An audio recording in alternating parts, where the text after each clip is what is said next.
in the back over here. Can you run a microphone that way?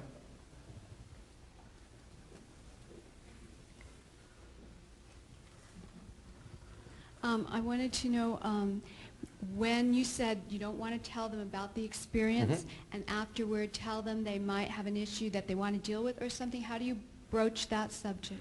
Well, I wouldn't actually mention it unless they ask, what was that? Right? If they don't say anything, I don't say anything. I just make it just a nice normal, everything's fine, everything's good. So your attitude is, it's the most normal, perfect, everyday, average day in the world. Right? And if they mention something, it's like, what happened? It says, oh, you know, it seems like there's something there that you may want to deal with sometime. Let me know if you do, and we can take care of that.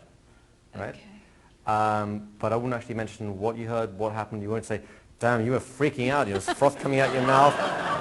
And I was close to getting my gun out and shooting you because I thought it was over. Right? Yeah.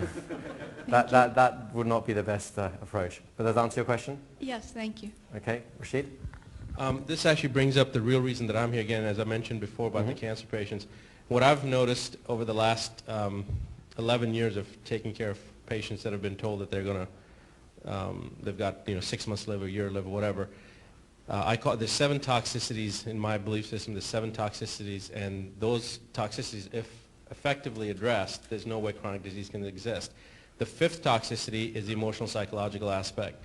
Now, if I'm dealing with a person, and the thing is, these patients, you form a pretty tight relationship with them because you see them every day. They're coming in, and they pretty much will do whatever I ask them to do. So I don't ever plan on doing a formal, but maybe an informal thing. And some of the things you've mentioned, I found, thinking back now, I've done some of these things without knowing what I was doing, just to help get them into a place of comfort.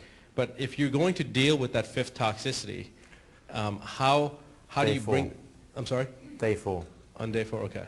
Day 4 because is exactly every single one of these patients, there's a deep-seated traumatic issue that they've had. Otherwise, they wouldn't have had cancer. I'm convinced that that's the number one. The quick answer to that is called regression. You can do it conversationally, or we'll do it more formally here, because conversationally gets a bit more complex. But that's basically the thing. That's the big gun that takes care of like big, strong emotions that you can't shift other ways. And that's what we do on day 4, I believe. Thanks. No problem. Hi.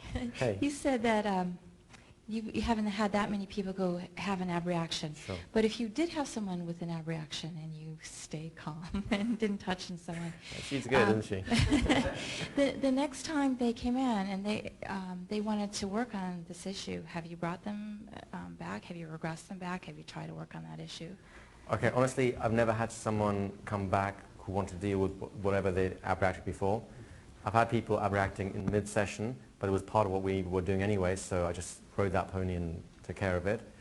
I've had people abreacting once or twice when it wasn't relevant, and we packed it away and they've gone away and I haven't seen them since. I can tell you what I would do should that happen, which is when they come back in, I do a whole bunch of piggyback suggestions along the lines of, hey, last time you came here, something happened, you know this much about what happened, and we know that something's there that needs to be taken care of. So now, and this is all while they're in trance, so now I'd like you to go ahead and open the door, let it happen, knowing that it's all going to clear out and we're going to be doing that kind of work right now. And then that way bring the emotion back, ride it back into regression, and you're pretty much done. Okay. So I'm liking the questions because you're already asking, you're already thinking in terms of how to use this for change, for therapeutic reasons.